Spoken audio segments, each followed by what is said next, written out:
দেশে কোনো জামায়াত নেই বলেন বঙ্গবীর কাদের সিদ্দিকী।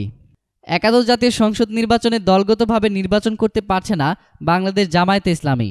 নির্বাচন কমিশন থেকে আগেই জামায়াতের নিবন্ধন বাতিল করে চিঠি দেওয়া হয়েছে, কিন্তু আগামী নির্বাচনে অংশ নিতে যাওয়া ২০ দলীয় জোটের অন্যতম শরিক দল জামায়াত। নিবন্ধন না থাকায় দলটির প্রার্থীরা দাঁড়িপাল্লা প্রতীকও পাচ্ছেন না, ফলে বিকল্প উপায়ে নির্বাচনে নামছেন তারা। জামায়াতে প্রার্থী জোটের প্রধান শরিক দল বিএনপির প্রতীক নিয়ে নির্বাচন করার সিদ্ধান্ত নিয়েছেন।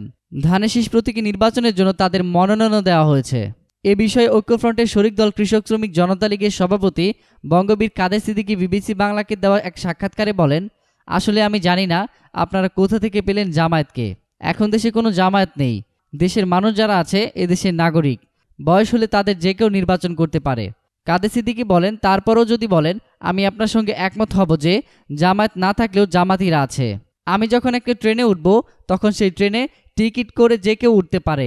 আমার কোনো অধিকার নেই যে আমি সেই ট্রেনে তাকে নেব কি নেব না। রিজার্ভ ট্রেন হলে কিছুটা চেষ্টা করা যায়, কিন্তু যাত্রীবাহী ট্রেনে সেই চেষ্টা করার কোনো সুযোগ নেই। উৎস বিডিজার্নাল.com। এতক্ষণ ফ্রিকি নিউজের সাথে থাকার জন্য সবাইকে ধন্যবাদ।